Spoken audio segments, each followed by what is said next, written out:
여러분 안녕하셨습니까? 양영태 TV의 양영태입니다.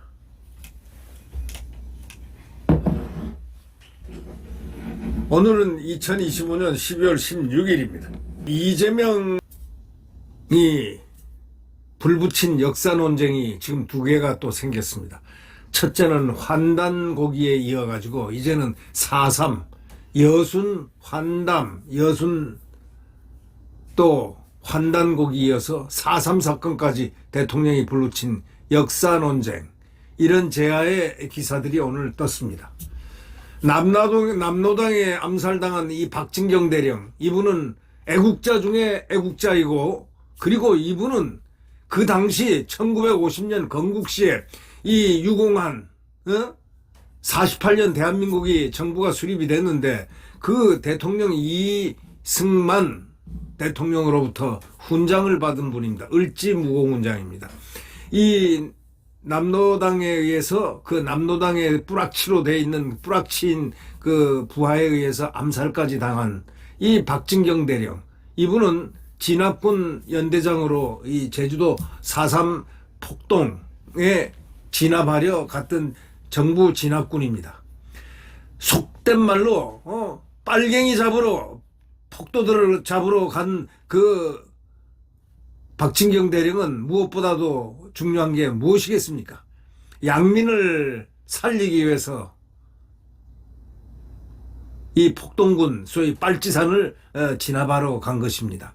그런데 그래서 국가에서 나중에 훈장을 줬는데, 을지무공훈장을 줬는데 이 훈장을 취소하라는 겁니다. 그 누가요?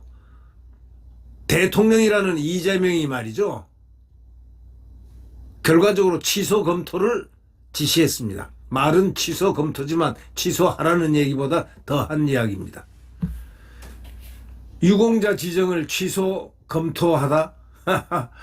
아니, 이승만 대통령, 건국 대통령이 준 훈장을 이재명이 대통령이라고 지금 훈장을 취소하라는 겁니까? 이게 말이 됩니까? 그러면 이재명이 거기에 건국에 관여한 모든 사람들을 그러면 유공자를 취소시키려면 마음대로 취소할 수 있다는 얘기입니까? 이게 무슨 말입니까?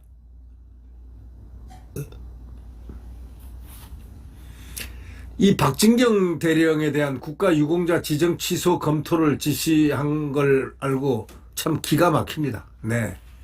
앞서 보훈부가 지난 10월 박 대령이 1950년 받은 을지무공훈장을 근거로 해서 박 대령 유족이 낸 국가 유공자 등록 신청을 승인하고, 지난달 4일 국가 유공자증을 유족에게 전달했습니다. 생각해보세요. 을지무공훈장을 받았다는 사실은 1950년 이승만 대통령이 을지무공훈장을 줬다는 얘기입니다.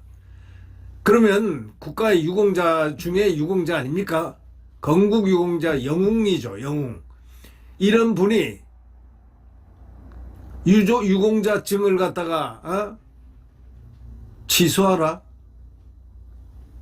을지무공훈장을 그럼 서훈 훈장을 취소하라? 이승만 대통령, 건국 대통령이 수여한 을지무공훈장을 이재명이가 취소하라?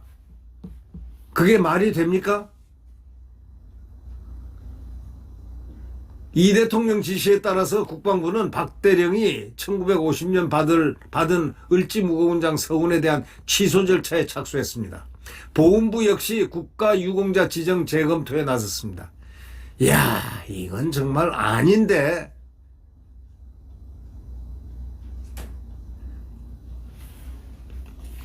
정부가 여론 반발에 국가 유공자 지정 결정을 손쉽게 번복했다는 지적이 지금 이곳저곳이 아니고 국민들이 나오고 있습니다.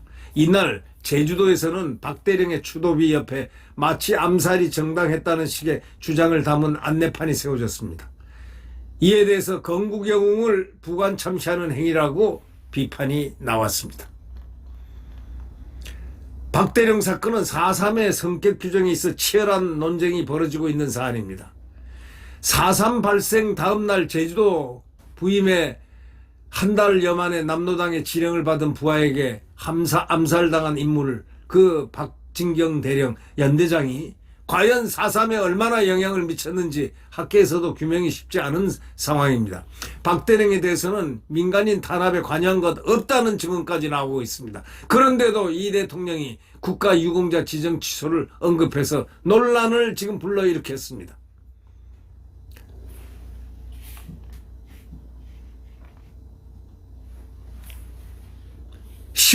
지난 10월에는 여순 사건 77주기 주모식에서 다시는 국가 폭력이 없어야 한다, 뭐 이렇게 얘기한 발언이라든가, 최근에는 교육부 업무 보고 자리에서 동북아 역사재단에 대해서 환단고기는 왜 연구하지 않냐 하고 질책한 것을, 이런 정말 역사 이슈를 불필요하게 전면에 부각시키고 있는 이 이재명의 의도는 무엇일까요?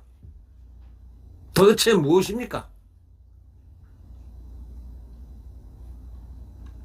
박진경 대령은 잘 아시다시피 장군의 주역 중 한 사람입니다. 1948년 제주 4.3 사건의 수습 임무를 맡았던 조선경비대 국군의 전신입니다. 구연대장이었습니다. 남로당은 바로 빨갱입니다. 예, 지금 바로 북한에 있는 북로당에 반대되는 남로당, 그 소위 같은 공산당입니다. 이 남로당은 4.3 사건이 진압되고 난 다음에 전부 다 남로당 출신들 북한으로 다 도망갔습니다.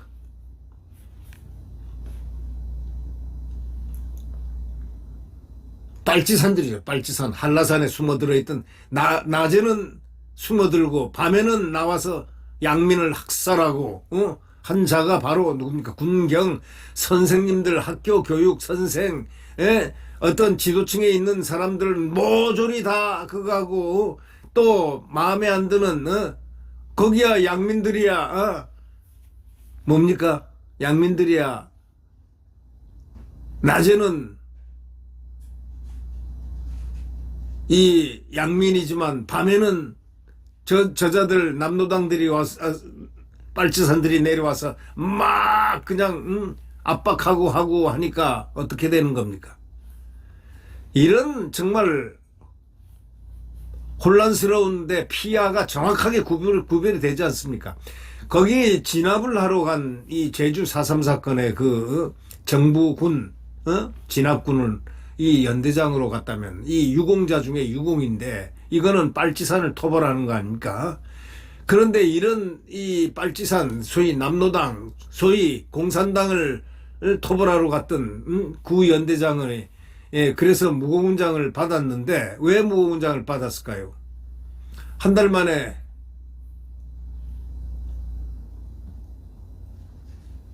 그 남로당의 지령을 받은 하사관 군인들 중에 뿌락치가 있었습니다. 그 빨갱이 뿌락치에 의해서 총탄에 암살당했지 않습니까? 그 짧은 한 달여 사이에 이런 일이 있었는데, 참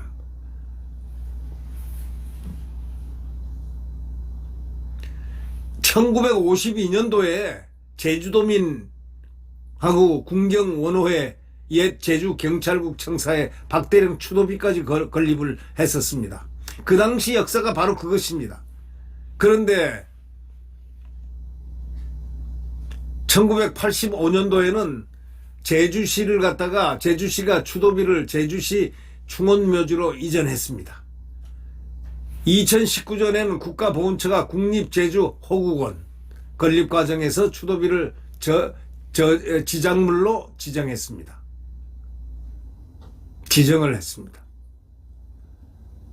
국립제주호국원, 그러니까 국립묘지, 제주국립묘지죠. 네. 2022년에는 제주시 추도비 어승생한울 누리공원 인근으로 이전했습니다.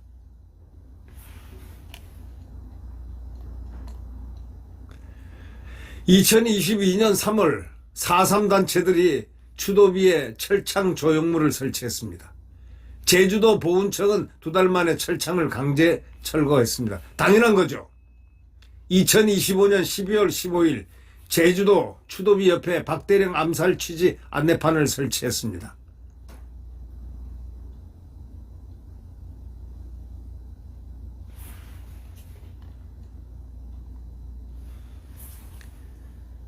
박진경 대령의 암살 사건은 4.3 사건의 성격과 책임을 둘러싸고 가장 치열한 논쟁이 벌어지는 바로 그 지점입니다. 암살범 중 한 명인 그 손순호 하사, 이건 순빨갱입니다. 이거는 재판 과정에서 박 대령의 30만 도민에 대한 무자비한 작전 공격에 불만을 갖지 않을 수 없었다, 이렇게 주장을 했습니다. 그러나 당시 소대장이던 최명신 장군 알죠? 월남군 월남군 사령관 했던 최명신 전 제주 베트남 한국군 사령관은요, 그 당시 거기서 소대장을 했습니다. 박진경 대령 아래서. 그분은 박 대령은 양민을 학살한 것이 아니라 죽음에서 구출하려고 했다, 이러면서 폭도들에 대한 토벌보다는 입산한 그 산에 들어간, 한라산에 들어간 주민들의 하산에 작전에 중심을 뒀다. 주민들 내려오라 이거예요. 한라산에서 내려오라 이런 얘기입니다. 거기 한라산에 들어가면 그건 빨치산 영역이기 때문에 그 입산한 주민들의 하산에 작전에 중심을 두고 주민들을 남노당 무장 세력과 떼어놓는 선무작업에 주력했다는 것입니다. 이는 노무현 정부 때 나온 제주 4.3 사건 진상조사 보고서에 실린 증언입니다. 박 대령이 제주에 있었던 1948년 5월에서부터 6월은 4.3 사건의 초기입니다. 이는 같은 해 10월 19일 여수 14연대의 반란 이후에 민간인까지 포함된 희생자가 발생한 군의 초토화 작전이 본격화되기 전이었습니다. 실제로 제주 민간인 희생자의 대다수는 박 대령 피살 뒤인 10월 이후에 발생한 겁니다. 4.3은 말한다란 책은 4.3 보고서 주요 필진이 포함된 제민일보 취재반이 쓴 것입니다. 제주도민일보, 제민일보 취재반이 쓴 것으로 이 책 3권에서 4.3 고지 일지가 실려 있습니다. 일지를 자세히 살펴보면 박 대령 재임 기간에는 국군의 남노당 무장대 사살은 14명이었고 경찰 합동 토벌 작전까지 더해도 25명밖에 안 됐습니다. 민간인 대규모 학살은 이때 아직 일어나지 않은 것으로 봐야 합니다. 그럼에도 불구하고 반면에 같은 기간 남노당 무장대의 폭력은 심각했습니다. 희생자들은 그들과 맞선 군인, 경찰, 공무원, 우익인사와 그 가족들, 그 다음에 학교 교원 등등을 무자비하게 죽창으로 쑤시고 죽이고 폭동을 일으킨 남노당 폭동 첫날인 4.3 하루에만 경찰 4명, 민간인 8명 등 12명이 남노당의 목숨을 잃었고, 애월에서는 구엄마을 유지 문영백의 딸 2명이 죽창과 칼로 참혹하게 살해당했습니다. 각각 14살과 10살이었습니다. 2살배기 아들까지 죽창에 찔렸으니 가까스로 살아남았습니다. 남노당 무장대가 경찰이나 우익인사의 가족을 살해할 때는 경고의 의미로 시신을 훼손하는 일도 있었습니다. 남노당 무장대가 경찰이나 우익인사의 가족을 살해할 때는 경고의 의미로 시신을 훼손까지 하는 일도 있었다는 겁니다. 4.3 보고서에 기록된 4.3 희생자 14,028명 중 남노당 무장대에 의한 희생자는 12.6%인 17,764명이었습니다.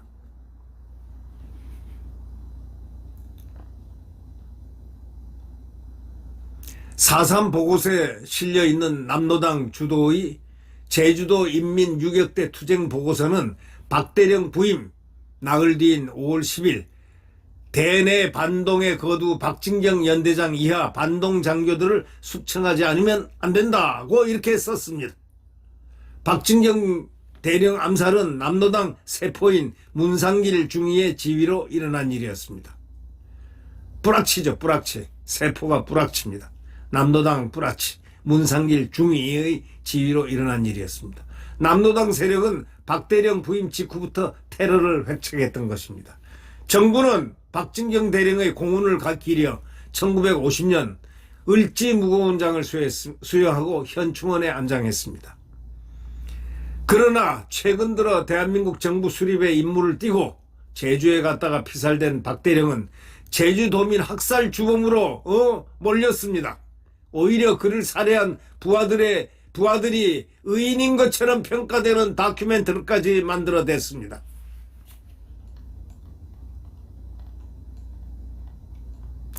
제주도는 박진경 대령의 추도비 옆에 암살의 정당성을 주장하는 듯한 안내판까지 세워댔습니다. 제주도는 15일 제주시 어승생환 한올 누리공원 인근에 있는 박대령 추도비 바로 옆에 진실의 비라로 불리는 안내판을 설치했습니다. 안내판은 박대령은 아버지의 시신을 끌어안고 있던 15세 아이까지 살해한 인물로 30만 도민을 대상으로 무자비한 작전 공격 명령이 암살의 동기였다는 암살범 손순호 하사의 일방적 증언을 그대로 썼습니다. 마치 사실인 것처럼 소개를 했습니다. 참 큰일 날 일이 일어나고 있는 겁니다. 지금 대한민국에. 대한민국 정부 수립을 반대한 남로당 무장 세력과 싸우던 지휘관을 살해한 암살범의 논리를 대변하는 구조물을 지자체에서 설치한 셈입니다. 제주도 지자체, 그게 정상적인 지자체입니까?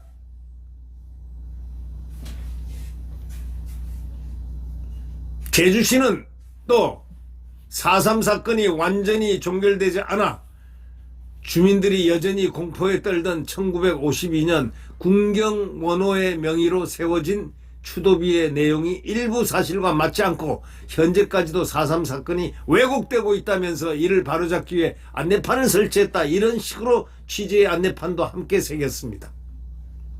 같은 날 오영훈 제주도지사는 소셜미디어에 제주도민의 정당한 분노를 수용하고 신속하게 국가유공자 지정 취소 지시를 내린 대통령께 제주도민 모두와 함께 깊이 감사드린다. 이렇게 얘기했습니다.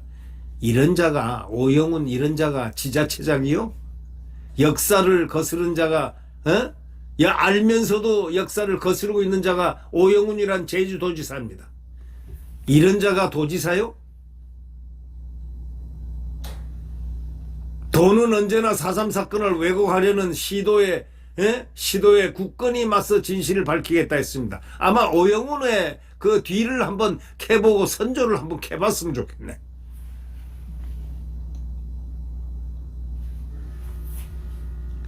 (1952년) 도민과 군경의 성금으로 세워진 박대령의 추도비는 끊임없이 순환을 당해왔습니다. 2021년 국립제주호국원 개편 과정에서 지작물 취급을 받으며 철거 위기에 몰렸고 2022년 이건 참 기가 막힌 이야기입니다. 이게 바로 문재인 때 아닙니까? 이 좌파 문재인 때 아닙니까? 2021년 국립제주호국원 개편 과정에서 지작물 취급을 받으며 철거 위기에 몰렸다는 것. 2022년에는 제주도민 예총 등 16개 단체가 추도비에 철창을 설치하고 역사의 감옥에 가둔다는 팻말을 거는 등 고인을 모욕을 했습니다. 이 나라가 지금 어디로 가고 있는 겁니까? 국민 여러분에게 묻고 싶습니다. 애국 호국 나라를 지킨 영웅 박진경 고 박진경 대령을 이토록 지금 음해하고 부관 참시하는 이런 나라가 제대로 된 나라입니까? 1950년 이승만 대통령이 을지 무광 훈장을 수여한 것을 지금에 와서 취소하라고요? 네, 여러분 가슴에 한번 새겨놓고 생각해 볼 일입니다. 네, 구독 버튼과 엄지를 눌러주시면 대단히 감사하겠습니다.